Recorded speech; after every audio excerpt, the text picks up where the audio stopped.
How do we check in?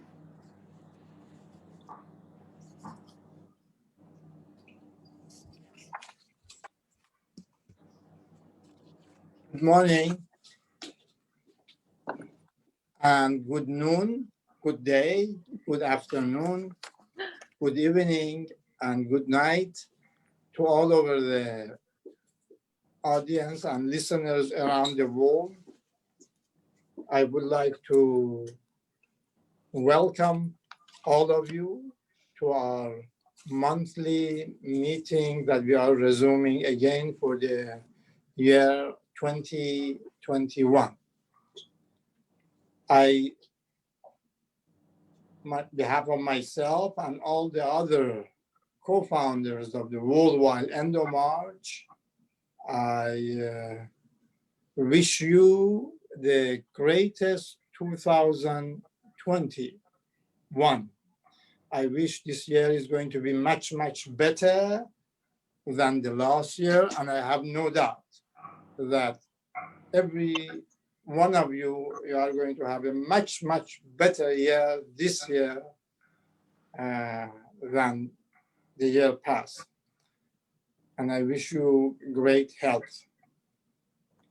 These meetings, as you know, has been very successful around the world to raise awareness about endometriosis. This has been the goal of Worldwide Endo March, to help young girls and women with endometriosis everywhere to promote better health and raise awareness about endometriosis as much as possible, and hopefully find better ways to diagnose it and a way to prevent it, and hopefully a way to cure it.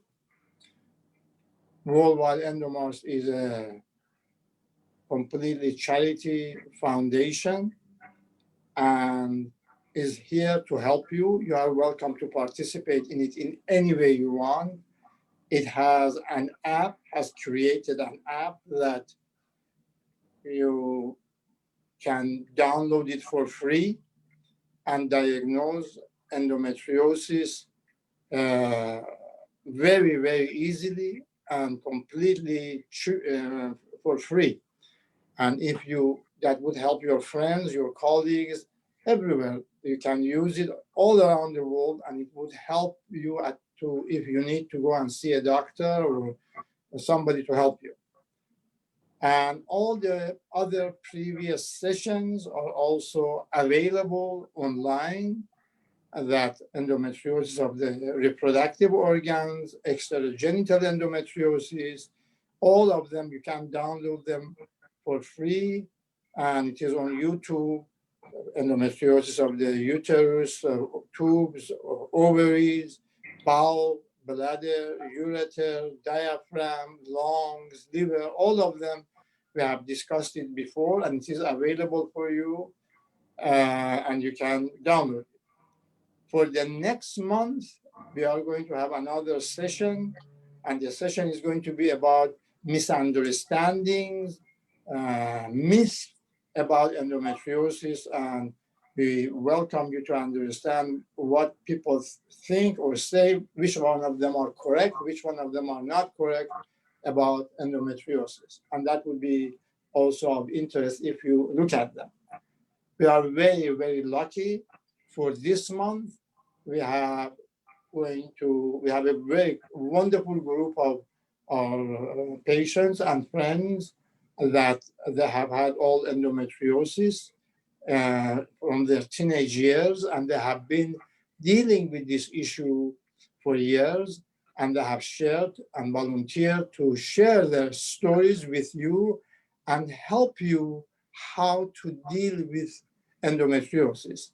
And we thank them immensely for participating. And also, you are welcome to send your questions. We have some of your questions. Doctors Farr, Ceana, and Azadeh Nezhat, they are going to address it. And they have tried to combine all the questions in one place, and each of them are going to address it as we go along. And Saying so, I welcome you again, and I wish all of you a great day. And I would give it to Lily. Lily Kupa is one of the former speakers, and also she has been a patient of ours. And she is going to introduce our other patients that are going to be participating. Also, Dr. Farr Nezhat, Dr. Ceana Nezhat, they are going to introduce their own patients. And I would jump in and also whenever I wanted to give a comment and so on, address it. Thank you very much again. Ms. Lily? Hi, everybody. So Jennifer's first. So hi, Jennifer. It's so nice to meet you. Being here. Would you please speak louder, Lily? Yes, absolutely. So how old were you when you started experiencing symptoms, and when were you first diagnosed? So the first speaker is Jennifer, one of our patients. Welcome, Jennifer, and go ahead, please. Hi, nice to meet you all. As I said, my name is Jenny Esch, and I first started experiencing symptoms of endometriosis when I was probably about 10 years old. I had intestinal issues, which then when I was about 13 grew into cramping very severely, where I had noticed it was more than just a regular problem. And it progressively grew over the years. And when were you diagnosed? I was not diagnosed until I was 21 years old. Okay, wow. And how has endometriosis impacted your life, socially, academically? So it affects a great many aspects of your life, because when you start dealing with chronic pain, it begins to feel very helpless when you go constantly try to get help to find relief for it, and you're unable to. And so you go from trying to exercise, eating healthy, trying yoga, different ways of life, sleeping it off, medication. And when nothing helps, I personally started to withdraw socially. So I went from being a very social person to kind of trying to avoid all social circumstances, because you never know when the pain is going to come up. And it's very intimidating. It's a struggle to deal with for sure. Academically, it definitely brought me from school, and I would stay homesick, and it was a challenge in college as well. So what has been the biggest challenge you faced while dealing with endometriosis, pre or post diagnosis? I would say that the biggest challenge for me would be, along with that chronic pain, I started to develop a severe depression. I was diagnosed with major depressive disorder, and I think a big part of that was dealing with that pain that was kind of covered up and not acknowledged and not confronted and not believed. And so it was a very hard time uh, when you feel like you're at a loss and nobody can help you. So I think the depression, along with that pain, was the most challenging for me. Yeah, absolutely. And what was it like for you to be in excruciating pain and told you were simply being dramatic and making it up? It was very belittling, to be honest. You feel very small, and you actually begin to question yourself as well, because you're like, am I making this up? Is this in my head? And the minute you feel that pain, you're like, this is real. I know something is different inside of me. And until I met Dr. Nezhat, nobody could explain that to me. Nobody understood it well enough to be able to comprehend it and to believe me. So that was life changing, to say the least. Yeah. And the last question I have is, what advice would you give to other teenagers who might be going through the dismissal that you went through as a teenager? I would say, first off, to download the app Dr. Nezhat came up with. And I would say if you're experiencing those symptoms, to go to a specialist. I would reach out to Dr. Nezhat because it took so many years to diagnose for people who don't understand it and don't know how to approach the endometriosis as well. That if we would have known what we know now, then I mean, I could have gotten diagnosed and been out of that chronic pain years ago, because after the surgery, it's night and day difference the way that I feel inside my body, my mentality, my everything. There's so much more hope knowing that it's real, knowing that there's a way out of it. Well, I just like to thank you so much for sharing your story. You're so brave, and that was really helpful advice. I'm Thank sorry, you. Lily. Miss Lily, I am sorry, Jennifer and Lily. Lily, please you speak up higher because we don't hear you. I am sorry. It is better if you speak up much louder. And I want to give one comment here that Jennifer said that all the teenagers, young women, please, as we have said it for years, pain is not normal and it is not in your head. You need to be evaluated and be courageous like Jenny. Just seek advice and help is there for you. So I wanted to jump in and say that again. The app, you can see it. It is completely free. It is called Endometriosis. It is on the Worldwide Endometriosis website. You can easily go ahead and download it. Go ahead, please, Ms. Lillian, speak up, please. Okay. So the next person I'm interviewing is Samantha. Hello. Hi. Hi, Samantha. Samantha, thank you for being on the program. And Jennifer, thank you so much. Go ahead, Ms. Lily. Ask Samantha the question. Okay. So thank you, Samantha, for being here. The first question I have is, how old were you when you started experiencing symptoms, and when were you diagnosed? So at the age of 13, I started to experience gynecological problems. I was in very frequent pain and was struggling, especially when I was on my period. There were multiple times where the pain would actually lead to epileptic seizures and episodes, and I struggled with just constant pain. And at this point, all of my symptoms were brushed off and they weren't dealt with. I went to many doctors and no one could tell me what was going on. And finally, at 15, I went to see an OBGYN and she performed a hymenectomy. And the goal was to remove any excess tissue and alleviate pain vaginally. And that ended up being unsuccessful. It just grew back and I continued to be in the same chronic pain that I had been prior to my surgery. Years passed, and because of my other medical conditions, I was seeing a panel of specialists in Fresno, California. And it was my cardiologist from this team, Dr. Nair, who brought up the potential of endometriosis and transferred me to Dr. Nezhat. And she had a patient with the same conditions as me who went to see Dr. Nezhat and saw dramatic improvements. 75% of her symptoms disappeared after her laparoscopic surgery. So me and my mom jumped on this possibility and we wanted to do anything and everything that could help. And that's what led me to Dr. Nezhat. That's great. Yeah. How has endometriosis impacted your life, socially, academically, and personally?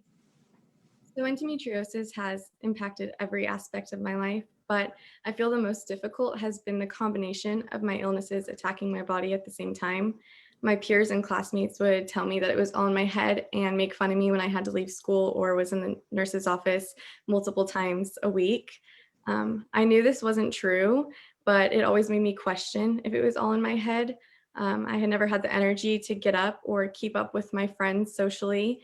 And even though that's something I so desperately wanted to do, I would often spiral into depression because I wasn't like the rest of my peers and had never met anyone else that was experiencing the same things that I was.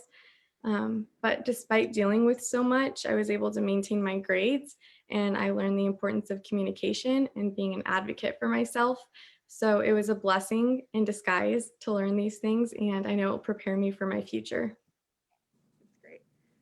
So what has been the biggest challenge that you faced while dealing with endometriosis, pre or post diagnosis? So the biggest challenge I faced while dealing with endometriosis is definitely the chronic pain that makes it so difficult in day-to-day life, as well as the fact that it's such an invisible illness. You would never look at someone and automatically assume that they have something wrong with them. Someone looking at me would just never know that I was sick or struggling with such a massive amount of pain on a day-to-day basis. And they often think that I'm lying if I tell them that I am sick. I've never heard this. I have heard this over and over again by people around me, even my closest friends. No one understands what I battle, and they have such high expectations for what I'm capable of, and not understanding that some things are much more difficult for me than the average person. Even after my surgery, my peers would still tell me it's in my head and have little to no empathy. So what other illnesses do you have that accompany endometriosis? So aside from endometriosis, I have interstitial cystitis, dysautonomia, and postural orthostatic tachycardiac syndrome. I have the MTHF Farr genetic mutation. And then the most recent one is CCM2 genetic disorder. I also have Rolandic epilepsy and ASD in my heart. And then I have reflux. And what do you want people to know about endometriosis? The biggest thing I want people to know about endometriosis is how it affects my body as a whole. Oftentimes, POTS and endometriosis are linked in women as estrogen plays a huge role in both disorders. There have been so many studies that I've found that if someone was diagnosed with one, they often have the other. And so if it weren't for my cardiologist, I would have no idea of endometriosis even being a possibility of an issue. I went years and years trying to figure out all of the different little things that were attacking my body and what we could do to help it. So I want to be an advocate for other women searching for answers, even post-surgery, if they're still feeling sick, and just lead them down a path of autoimmune issues that could also be the culprit, along with their endometriosis disorder. So if these things are more able to be commonly linked, it may be easier to get help and alleviate the extreme length of time and pain it typically takes to get diagnosed. Thank you so much, Samantha, for sharing your story. It's so important for everyone to understand that diseases are so connected, especially with endometriosis, and that they can all coincide. So thank you. Thank you. Samantha, thank you very much for your contribution and your very well said story, and what it was said by Samantha again, and you can see, and for all of you, is that it is not in your head. And because endometriosis does not show on ultrasound or MRI, usually, and you cannot feel it or touch it, and the only way to diagnose it, the best way, is by looking inside of the abdomen by an expert. This is important, because although all of the physicians are excellent, very, very good, but it has to be somebody who is dealing with endometriosis all the time, because it is not only adequate for a routine or person who is gradually and does a laparoscopy. That is not adequate. It has to be somebody who is dealing with it regularly and would help you. Because unfortunately, sometimes we see patients like Samantha or Jennifer, and then you will see the rest of the patients that they have been sometime in laparoscope and they had missed the endometriosis.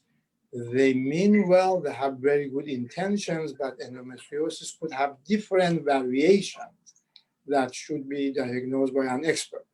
So thank you again. And now we proceed with Abby. Am I correct, Lily? Go ahead and ask questions from Abby. So Abby. Yes, I'm here. I just cannot. The host has stopped my video, so hopefully that can be fixed in just a second. Oh no. Okay. Okay. So Zoe, let's get Abby on the video. Oh, here Is you are. it, Great. hi, this is Dr. Ceana Nezhat. Is it possible just give a brief introduction of each speaker, although we read their bio, just briefly tell us who they are? Yeah, it is my fault. I am sorry. I apologize. I have what we have decided. I have taken care of. So you will forgive me. So Jennifer and Samantha and Abby, they are my patients, and Jhemma is your patient, and Hannah is my brother, Dr. Farr Nezhat's patient, and these are all uh, extremely intelligent, educated, young women who have suffered from endometriosis from their teenage years, and they have undergone years of uh, misdiagnosis or no diagnosis, and often these patients have been assumed that it is in their head. So now that is what we are dealing. And meanwhile, when they say their stories, I like you, Dr. Farr Nezhat, Dr. Azadeh Nezhat, and Dr. Ceana Nezhat. If you like to give a comment, please come in. I know Dr. Ceana Nezhat recently published a book all about endometriosis in teenage years. And I asked him later, he's going to address it himself and discuss about it. And that could be very helpful, those of you who want to read it also. So go ahead, and Lily is another patient of ours that she has been on this program before. And we thought to make it more comfortable, Lily is asking the questions from our patients, and you don't have to be very formal. You can, any way that you think you can help other of your colleagues, don't be shy to tell them. Now, go ahead and Lily ask Abby the questions. Can I ask one question? I appreciate Dr. Azadeh Nezhat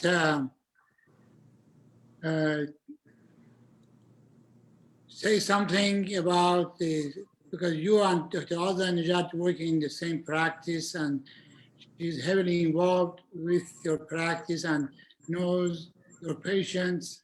So if she has any points to address in the same time, I appreciate she does it. Perfect. Is Dr. Azadeh Nezhat on? Yeah, Yes. perfect. Hi. Sorry, had to print a question. Yes, Dr. Azadeh, would you please sometimes, because you are in the same practice, and if in case have any opinion, express it, because also you're a woman, and also Have a you have teenager. different perspective of the women and the pain. I appreciate it. Of course, of course. Yes, and also you have a teenage daughter, almost teenage daughter. So your point is very well important. Thank you, Dr. Farr Nezhat, for bringing it up. So perhaps after Samantha, perhaps Dr. you can address some questions, or if you want, you have the question already, because you were assigned. There are so many questions in the same pattern that we combined it for you. If you address it, we appreciate it. After Samantha. Sure. Of course. Go ahead, please. Who's going to Lily, go ahead and ask Samantha her story. Okay, so Abby. Hi, Abby. Welcome. Oh, Abby, I'm sorry, Abby, yes. Abby, yes. Okay. So how old were you when you started experiencing symptoms, and when were you actually diagnosed? So I was a unique case in that for a few years of my teenage life, I had amenorrhea, meaning I did not have a period. So some of my symptoms were definitely suppressed at that point. Once I got my cycles back and I started ovulating again, symptoms popped up around age 18 or so. And I was recently diagnosed, actually earlier this month. Dr. Camran Nezhat performed my surgery the 7th of January. So I am now 22. So age 22 is when I got my official diagnosis. So how has endometriosis impacted your life socially, academically, and personally? Although I know it's pretty new. So I have a very similar story to some of what the other young women have already shared. It's hard to explain what you're experiencing to close friends or family. So it becomes kind of both the burden and opportunity of self-advocacy, figuring out how to identify what you're experiencing, put it into words, and also share that in a way that is constructive with the people who care about you, and figure out how to kind of create a path forward for yourself. In addition, dealing with the symptoms itself, fatigue, it impacts every aspect of your life. Pain, as other girls have mentioned, just kind of learning how to stay present and kind of breathe through those moments, both metaphorically and literally, is something that you kind of learn with time. And then kind of the fear and uncertainty of the whole thing, because it is so challenging to diagnose and it takes so long for it to be figured out. So it kind of infiltrates every aspect of your life as you figure out how to cope. But as has been mentioned, it also creates a big opportunity for growth. Absolutely, yeah. So what has been, I guess, the biggest challenge you faced while dealing with endometriosis, pre or post-diagnosis? I would say pre-diagnosis, it would be that, self-doubt and the challenge to my self-esteem, both just not, having full trust in my body and not having full trust in myself. You go on a wild goose chase search for answers. And when you're doing that and people are questioning you or unable to provide answers or hope, it starts to feel like a never-ending search with very little to no hope. I will say I was really lucky in that, my family has health insurance and I had a mom who had endometriosis. And so I was familiar with the condition. Even with that knowledge, however, I was definitely shut down multiple times when suggesting, could it possibly be this? Or, my mother experienced this, my sister may also be experiencing this, could this be what's, plaguing me at this point? And so having those experiences and knowing that this was something I needed to pursue and finding Dr. Nezhat, that's, I think, really lucky and unique among patients, because if you don't even know that it exists, there's no way for you to, be looking for it. So I had to deal with the self-doubt and the self-esteem issues, but I definitely had that blessing. Yeah. And then as you very recently received your diagnosis and had your surgery this month, everything is very fresh. So can you share your experience about what it was like for you to have just found out that you have endometriosis after being told you couldn't have it due to your young age? As we all know, that is a misconception. And how do you feel fresh out of post-op? I feel great fresh out of post-op. Every day I'm getting a little bit stronger. Obviously my symptoms are not completely eradicated, but I have far more hope and I'm getting stronger every day. Having, just received my diagnosis, it's strange to be grateful for finding out that there's something that is wrong with you. But I do feel a great amount of relief and gratitude, because it's far better than the uncertainty that was coming before.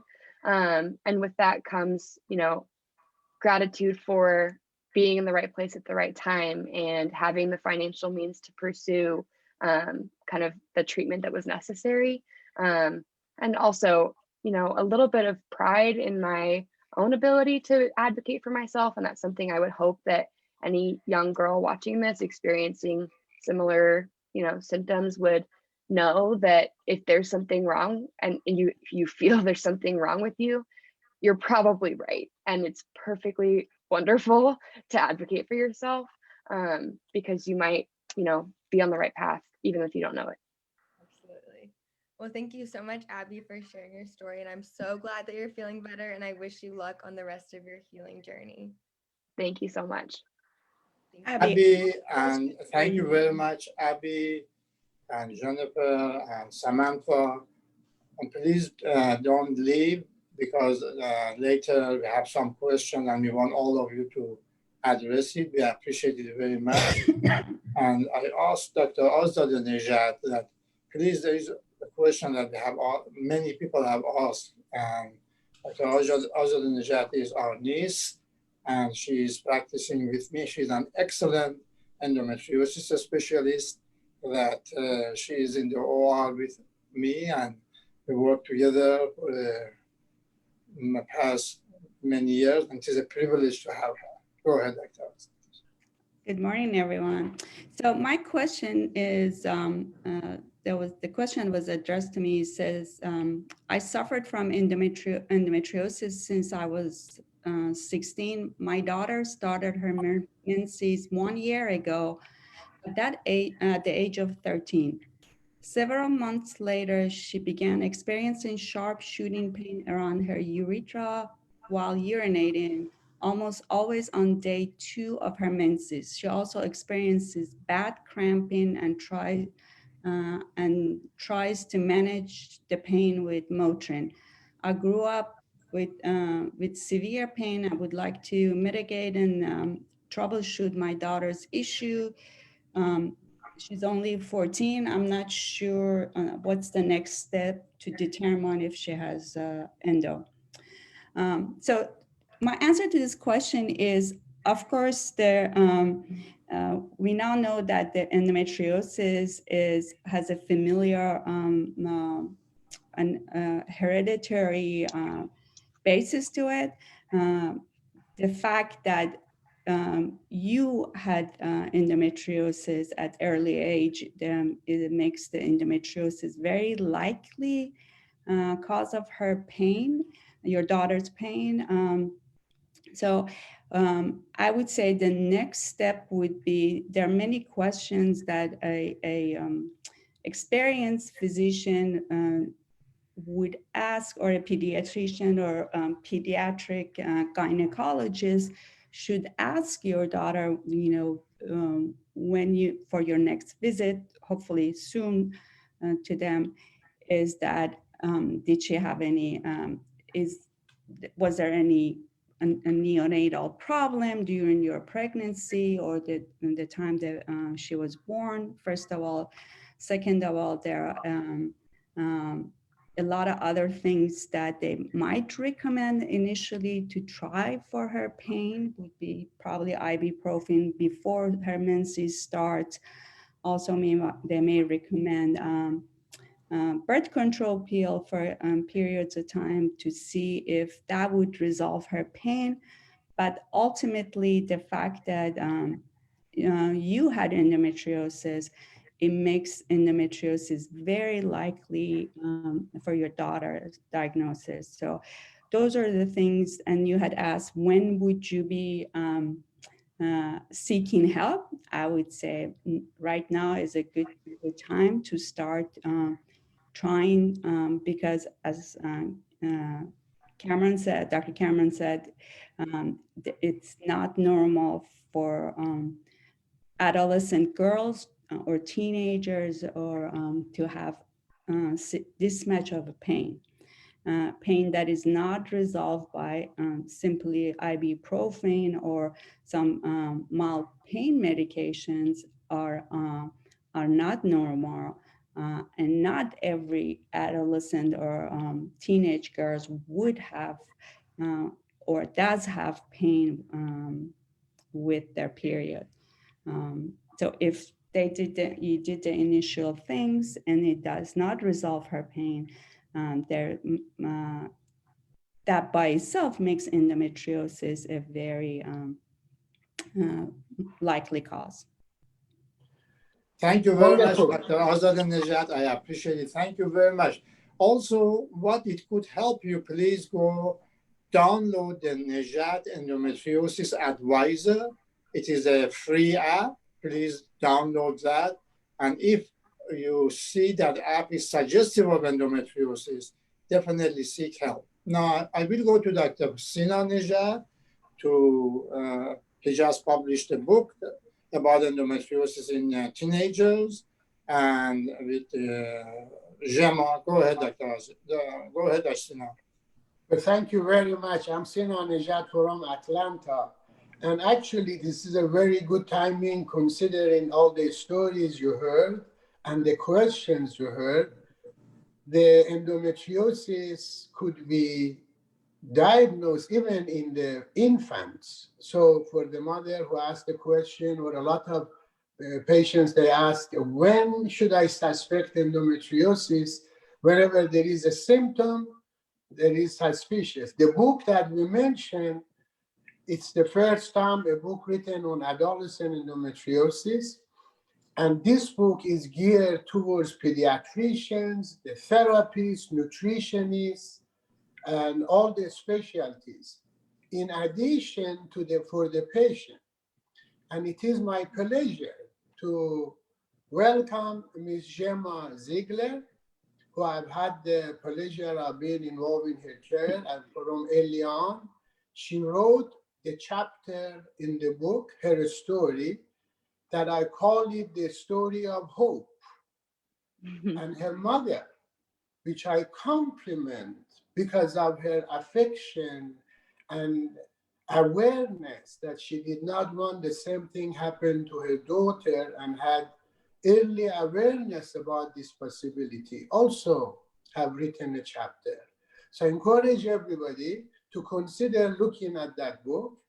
On that story, Jhemma, I invited her to be here as a symbol of hope for all the teenagers. And I'd like her to come and tell you the story. Jhemma? Hi there. Thank you, Dr. Nezhat. And thank you to all of the brothers for being such advocates for us as well, because we need it. You know, it's been an interesting journey, but like Dr. Nezhat said, Dr. Ceana Nezhat said, my story is unique in that my mother dealt with endometriosis. And so I was being tracked from a very early age, from about age 11.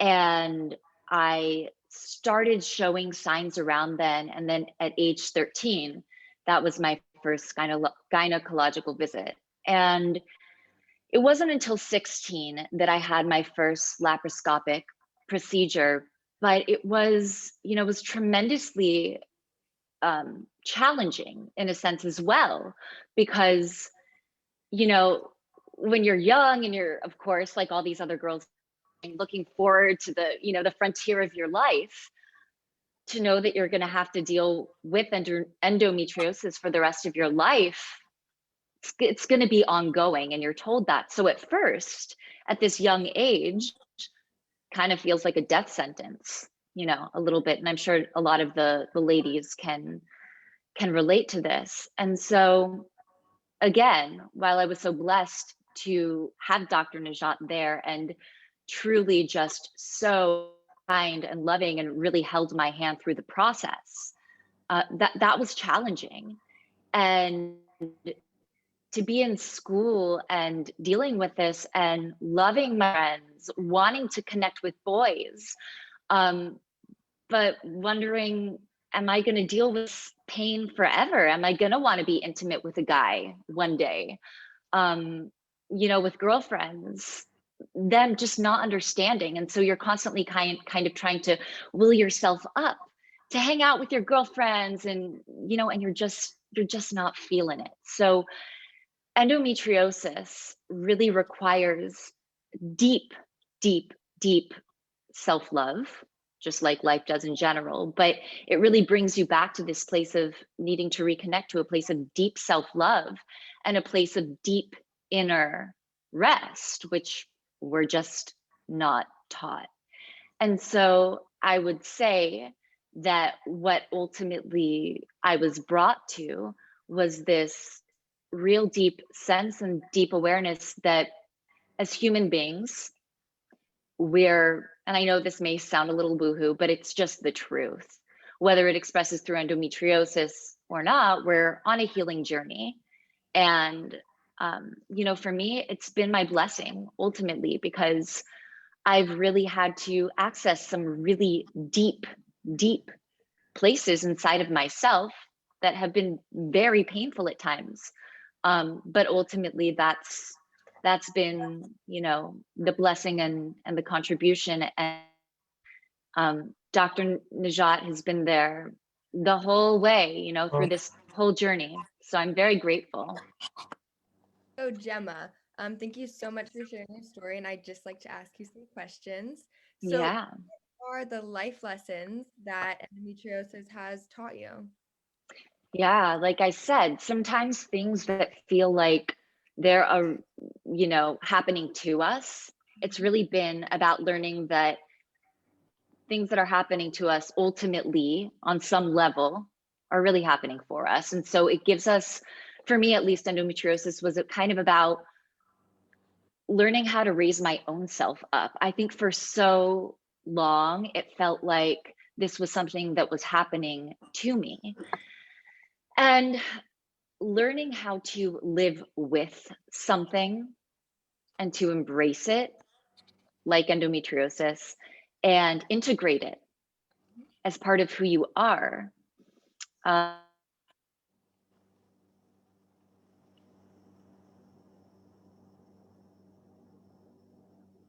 Compassion for myself.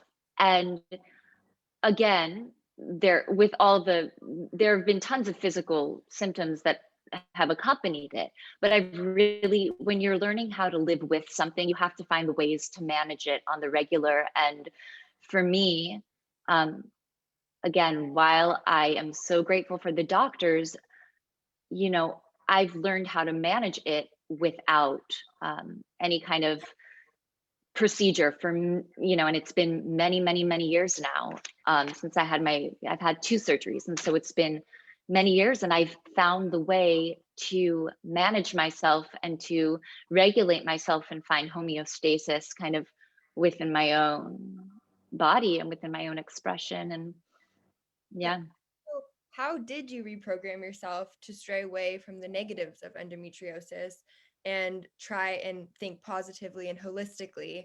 And how did you fully embrace endometriosis? Sure. So, you know, I think that when you try and think positively, you're just not going to. That's just, it's like think positive, and you just do the exact opposite. So for me, many tools that came in for me.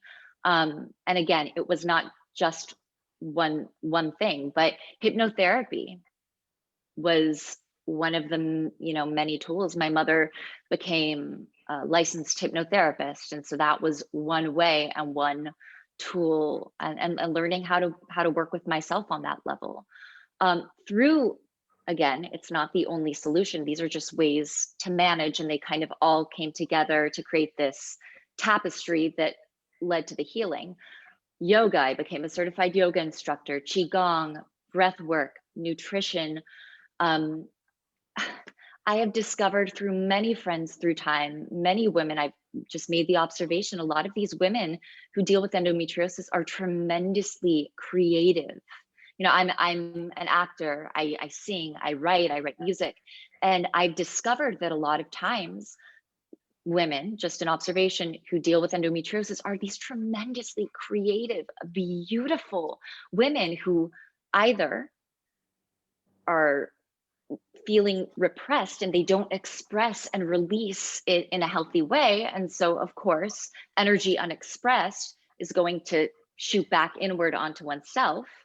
And if we don't deal with all that energy, which is life force, it's creative energy, it can wreak havoc in the body. And so that's another tool and another mode. Let me see if there's anything you know, honestly, doing the deep inner work, the inner looking, the inner excavation. And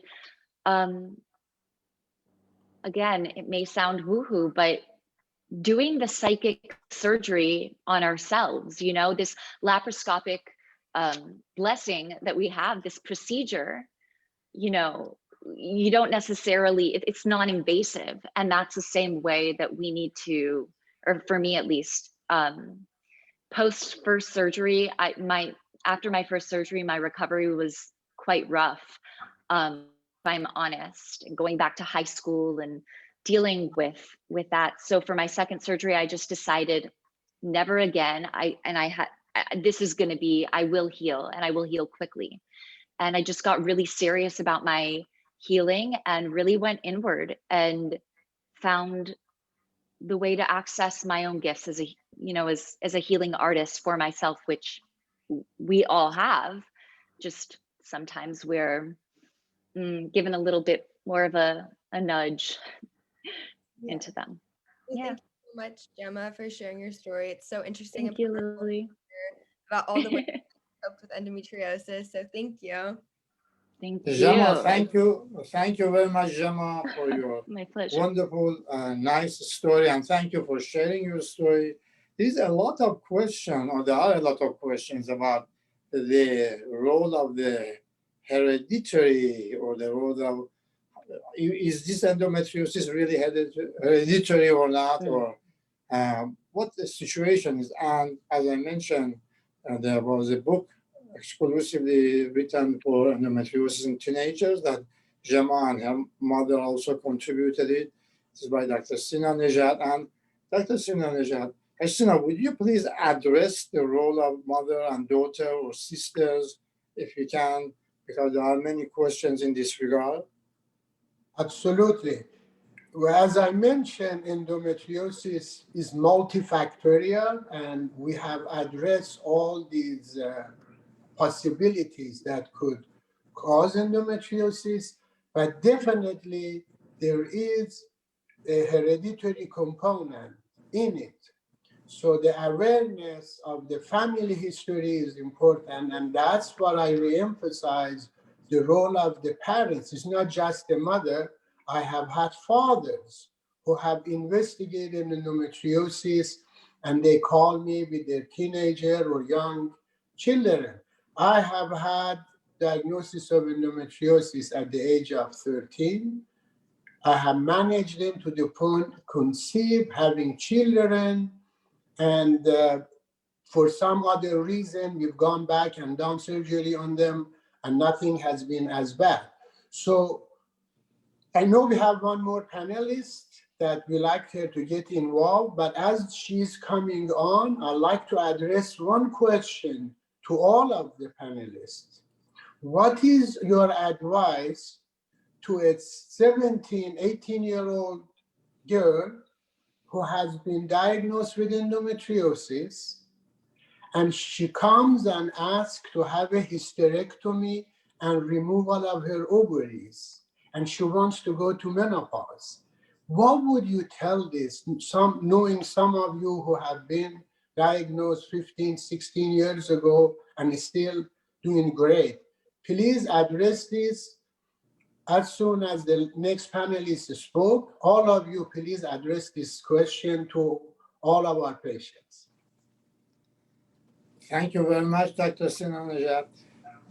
Dr. Farr Nezhat is going to introduce the next panelist, Hannah, and and after that, we would like all the panelists, Samantha, Jennifer, Jhemma, Abby, that think about it, and all of you say that. Tell them, what is your advice for young teenagers or early 20s who come and beg you to have remove their uterus and tubes and the ovaries because they have so much pain?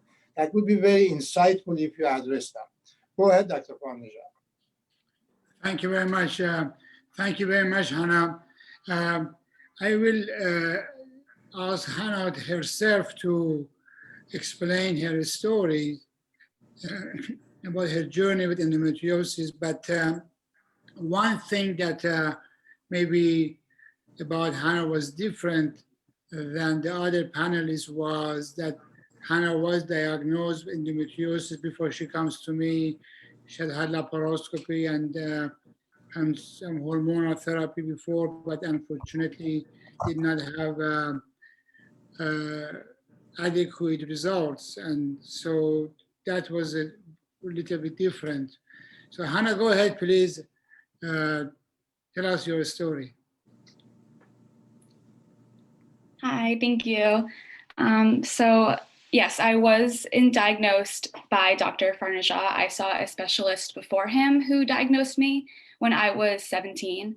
And she said that I had endometriosis. So that's when I got my first surgery. I had a laparoscopic surgery, and she took out the lesions, and it was a hard recovery.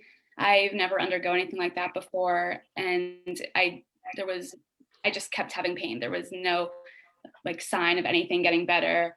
And she just said like it takes time, like it'll get better. And that's what many doctors have always told me. And I just didn't see like the light at the end of the tunnel pretty much. And I wasn't until 2 years later that I found Dr. Nezhat, and he was able to perform another surgery. So I've had 2 surgeries, and I have been pain-free ever since. And that was this past summer. So that was great.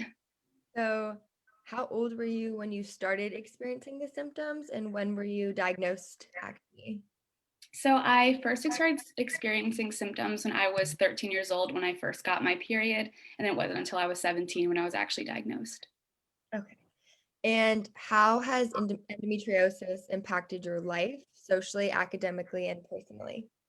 So throughout high school and even my first few years of college was really hard. All of my friends would always want to go out and do stuff, and I just kind of had to push through because I didn't want to be like that odd girl out. Like, why isn't she doing anything? Like, why is she just staying at home all the time? Like, does she just not want to hang out? Like, is this even real? Like, just kind of wanted to keep up with everyone and do what everyone else was doing. And I played a lot of sports in high school, and I would have to stay home from school or have to stay at home and not be able to do any of the sports because I was always in so much pain.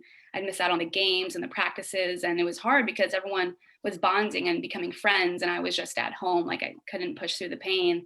And my dad and my mom would have to pick me up from school because I just couldn't sit there for 8 hours a day, just sitting there in pain. And it was just so hard not being able to do what every other teenage girl wanted to do.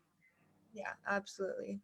And what has been the biggest challenge that you've faced while dealing with endometriosis pre or post diagnosis? I think my biggest challenge was probably just being dismissed for so many years. I saw multiple OBGYNs saying that I was having so much pain, and they just put me on birth control. They're like, "Oh, it's normal. You're just one of those girls who gets bad cramps. It'll go away. Like, just put me on birth control." And I believed them, like they're the doctors. I believed them. And I saw multiple OBGYNs, and they just kept saying the same thing. And I think just not getting the answer I wanted for so many years was definitely a really big challenge. Yeah. And what are a few things that you found helpful along your endometriosis journey? What was really helpful for me was keeping track of my pain. I know that Dr. Farr always enjoyed seeing my little log of everything that went on, because for me, since I was in pain every day, it just blended together. I honestly stopped keeping track of it. And he would ask, "When was the last time you're in pain?" I was like, "I don't even know." It just blends together for me. And I'm sure a lot of other young women can relate to that as well. And it's helpful to not only me to look back on it and see when I was in pain, but for the doctors as well to keep track of your periods, pain, and even if you want to keep track of what you eat too is also super helpful, because there could be a flare up for some type of food. So that was definitely something that really helped me and Dr. Farr as well, to see when I was in pain and what caused the pain. Thank you for sharing that. So what were you told before finally being diagnosed, and what do you wish that you knew? Before I was diagnosed, I was just told that I had painful periods, and that was it, and that would go away. I wish that I knew what endometriosis was. I had no idea what it was till I was diagnosed at 17. I wish I knew what it was so that I could do research and be able to advocate for myself more on that. I wish I knew that I had a retroverted uterus. Dr. Farr was the one who first told me that. I didn't know I had that, and that was a big cause of my back pain. I had not only bad cramps, but really bad back pain, and all the doctors that I saw never mentioned that to me, which could have been really helpful to know that I'm not going crazy. I have bad back pain, and that was the reason why. So those are definitely things that I wish that I knew. Well, thank you so much, Hannah, for sharing your story. Thank you. Hannah, thank you very much. I'd like to thank Hannah, Gemma, Samantha, Abby, and Jennifer once more. And I tell you that these are all stories of hope for all of you who are watching, and see that they are sharing their story to let you know that if you have pain and it is not in your head, you need to be evaluated, as we have been saying it for years and years. Endometriosis is a whole body disease. It could attract or be involving multiple different organs of your body. So you need to be seen and evaluated. And we are, or all the patients, we are getting, the technology has been very, very helpful, and we are in a better time. Years ago, it was impossible. For many, many years, all young women like yourself would go through a lot of more doubt even, and they would end up with large masses, sometimes very bad emergencies. But since the introduction of the video-assisted endoscopic surgery, the revolution of surgery, it has significantly helped young women like yourself, and the technology is improving more and more with all the, for example, different methods of photodynamics, augmented reality, 3D vision, all of them that they are on the horizon or more and more coming to the picture. We can make the diagnosis of endometriosis even easier and hopefully better treatment. So this was again one of the questions, that how augmented reality or other high technology could help endometriosis, the same way that suddenly before we had to make very, very large incisions after it was an emergency, and video-assisted endoscopic surgery has revolutionized the whole discipline of surgery, and especially for endometriosis. You can look at every small little space in the body from the head to toe and see if there is endometriosis. The same thing is with other technology that are coming in, robotics, augmented reality, photodynamics, and computing technology that are going to make it even better and easier. So now we like to see if there is any questions that, or anything that Dr. Farr, Dr. Ceana, and Dr. Azadeh Nezhat want to address. If not, we would like the panel, and we will start with any of them. Please jump in. How would you deal? What do you tell to a young woman who comes to you as a friend and asks you, hey, Jennifer, hey, Abby, hey, Jhemma, hey, Hannah, and what, she wants to have hysterectomy and remove her ovaries removed. What do you say to them? Let's start, Gemma, start with you.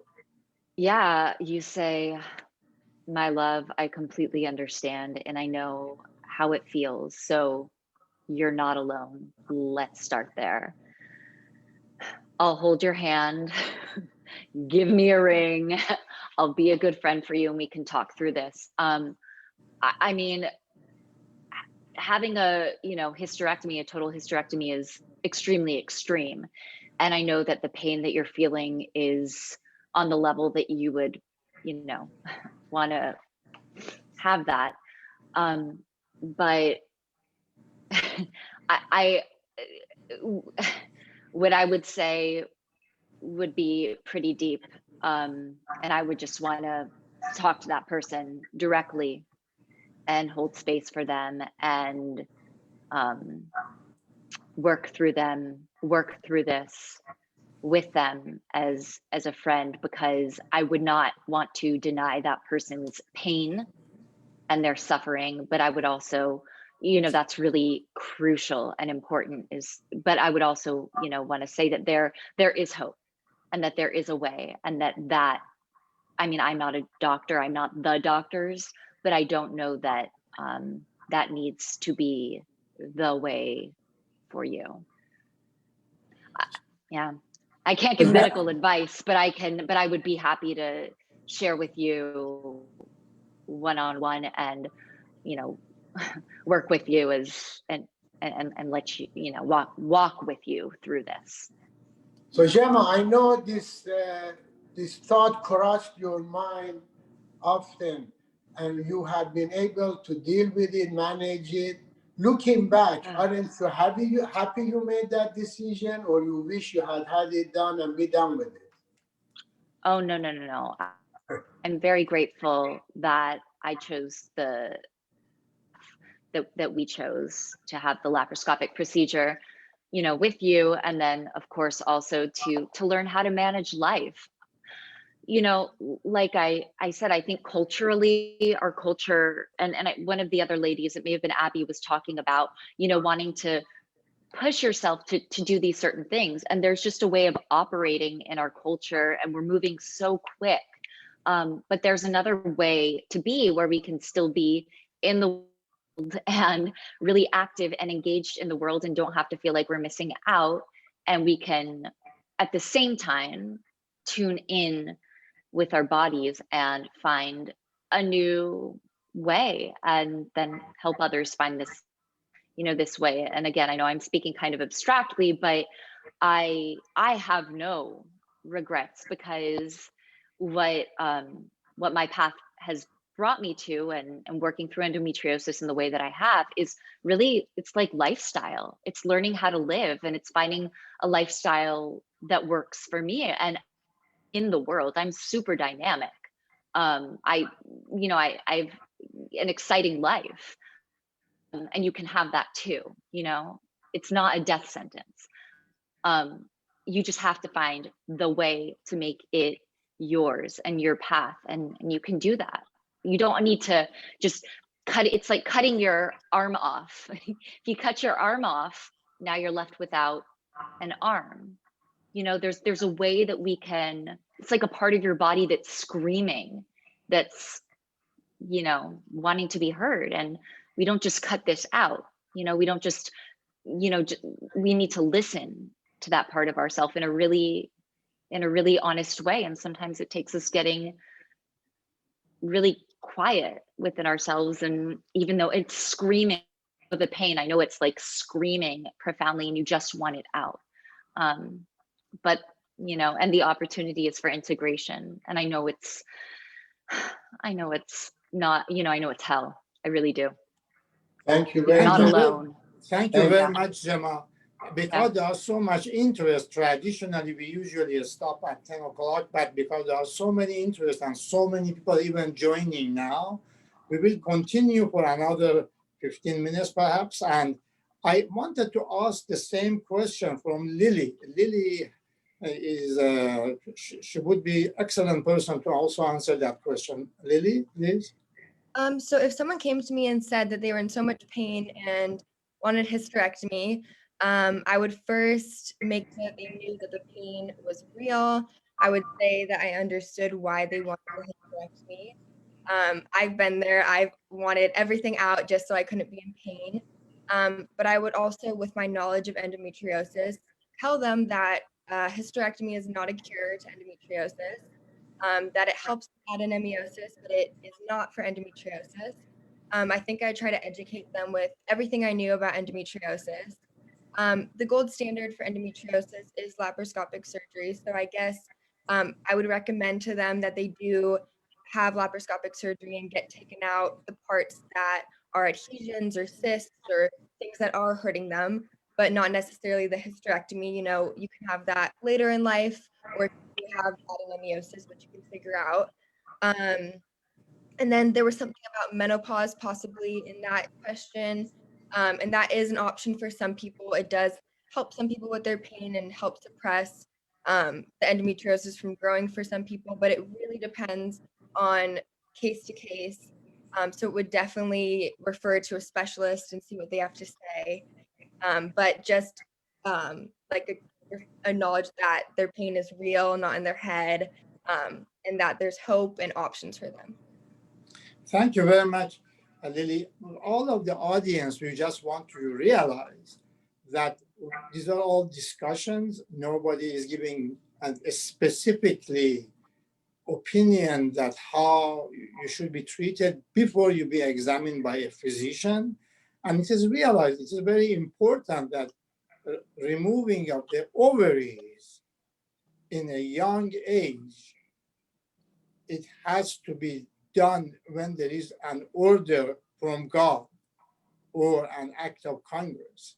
Because if you remove the ovaries, there is going to be a lifelong side effects of problems with the heart, with the bones, with the emotions, risk of dying earlier. So that is a very, very serious issue, that removing the ovaries, even if you save the ovaries and remove the uterus, simply removing the uterus increases the chance of a young person, a woman going through menopause, earlier menopause, and lack of hormones, especially estrogen in women, has been associated with more heart disease, bone problems, and other issues, cognitive problems with the Alzheimer's, etc. So it should be avoided at all costs, removing of the ovaries. So any of the, I know Tiffany wants to ask questions from the panel. Tiffany, go ahead and ask questions, and if the other members of the panel want to say something about this, please jump in. Thank you. And just to piggyback on what you were just talking about, I actually am someone who has had a hysterectomy. I had my uterus out from endo at 29 years old, and then I had my ovaries out years later, and it definitely did, challenge a lot of my health issues having that done so young. Definitely increased a lot of other things going on with my body. So I 100% agree with everything you said. And I was one of those girls at a young age that was told, oh, maybe you should just get everything out because of the pain that you're in. And, it's a very big decision. So I just to agree with that. But my question for all the girls is, or women, young women, I should say, have any of you at any time heard about endometriosis or were educated on it in either health class or by a nurse or by anything in school at any time, like when they're teaching about menstrual cycles and things like that? Have any of you ever learned anything? No, I'm seeing a lot of head shaking. No one ever has. Okay, I mean, I thought that would probably be your answer, but this is something that part of what the Worldwide Endo March does is we're trying to get more education in schools so that young girls could know about it a little bit sooner. So I was just curious, since you're all from different areas, if any of you ever learned anything about it. So thank you for sharing that. Thank I you. think I was the one educating my friends, and I'm sure all these ladies, once they found out, is the same thing, Right, absolutely. Thank you. So Abby, do you have any questions? Do you want to say anything, Abby? I think just to reiterate what so many people have said, like there really is hope. The doctors here and the women here are great examples of that. And I think what the Worldwide Endo March is doing is also on the path towards hope. Awareness is key. Trusting yourself is key. Just learning how to be with yourself and be with this new reality if you are diagnosed with endo.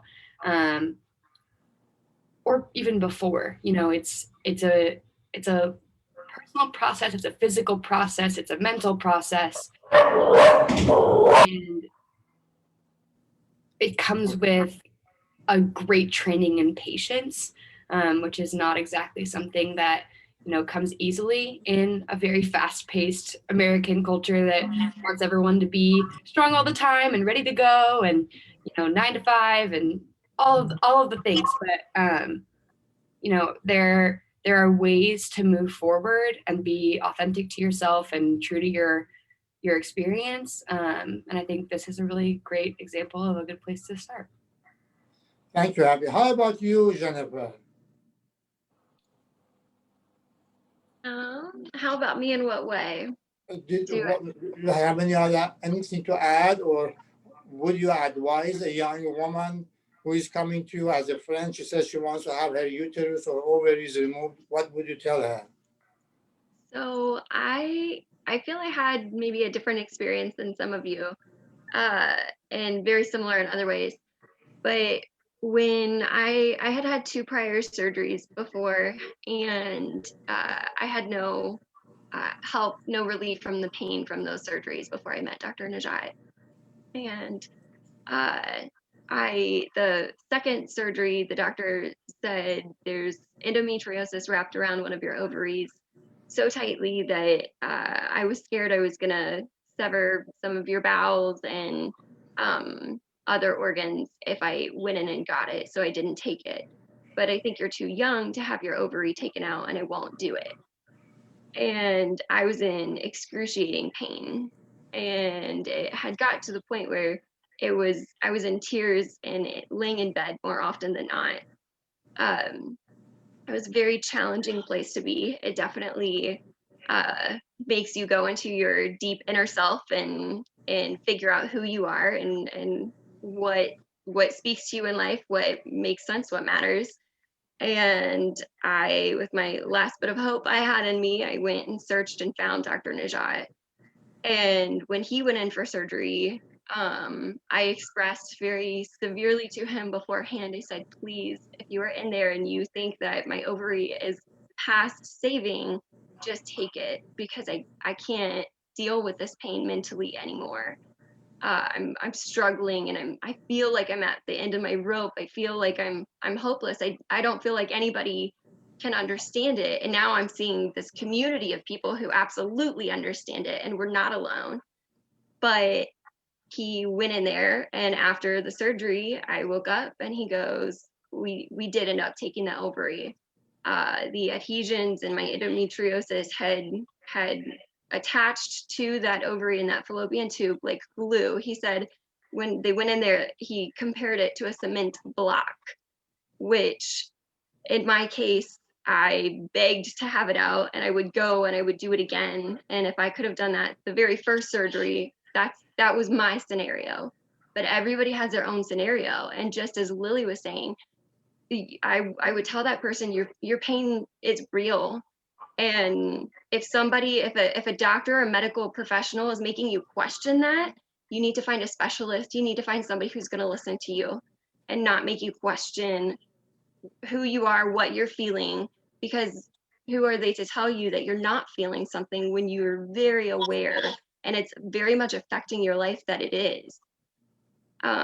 So I would tell them to, as all of you wonderful ladies have said today, be your own advocate, and don't allow that to make you question yourself in a sense that you don't stand up for yourself. Use that as motivation to stand up for yourself, to raise that self-esteem and go, this is what I'm feeling. This is what I believe. I am worth fighting for. I am worth finding out if there are different life choices I can make that are going to make this better, if a laparoscopic surgery is the best decision for me. But you are worth doing that. And it's worth reaching out to a community like this so that you don't feel alone, because that sense of aloneness is so bewildering. And it's hard as a teenager, and people always say, well, girls are dramatic as it is. So being a teenager complaining about cramps, you're overlooked time and time again. That it really is a beautiful thing to look around and see that we do have support and we can raise awareness for something that's hurting so many of our women in the world, and that there is hope to give them. Thank you very much. And specifically, that is what I wanted to ask you, because you need an expert. We are not giving you generalized information, and every patient has to be evaluated individually. We are saying that save the ovaries, the uterus, but sometimes endometriosis, unfortunately, is so bad, so advanced, so severe that, just like in Jennifer's case, that could have caused problem even for the ureter and the kidney. When it is causing like that and could compromise the function of the ovary, the function of the kidney or the bowel at some time, and invades to it. We have no choice. So that is why you should see an expert to evaluate it.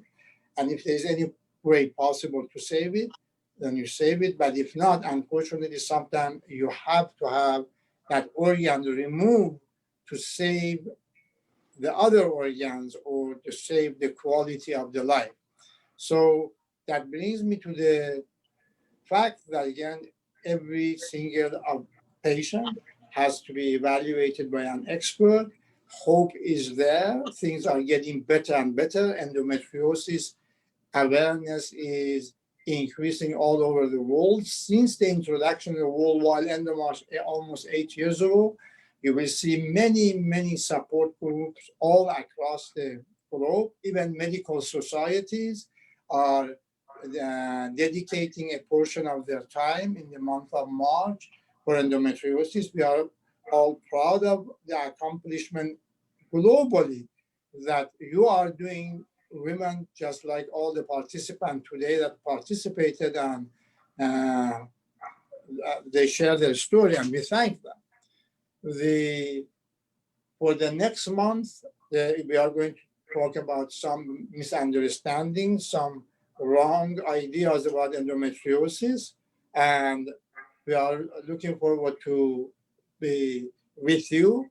And I'd like to thank all of the panelists one by one, and also all of you who listen. And I wish you great health and happiness, and we will see you next month. Bye-bye. Camran, I'm sorry. There was one question was very important that had asked me to address it. There was a woman had asked that she has 2 teenager daughters that have pain and was concerned about endometriosis. I didn't want to not address that question. Definitely, we recommend your daughters to be evaluated by an expert in endometriosis, no matter how old they are. The youngest patient that we have seen is 9 years old with endometriosis. So please take your 2 daughters, the teenagers, to an endometriosis specialist to be evaluated to be sure there is no abnormalities. Thank you. Well, thank you very much. Yes, I'm sorry I forgot that you had that question to answer. But thank you very much again, and have a wonderful, wonderful Saturday and Sunday. Bye-bye. Bye-bye. Thank you. Thank you, everybody.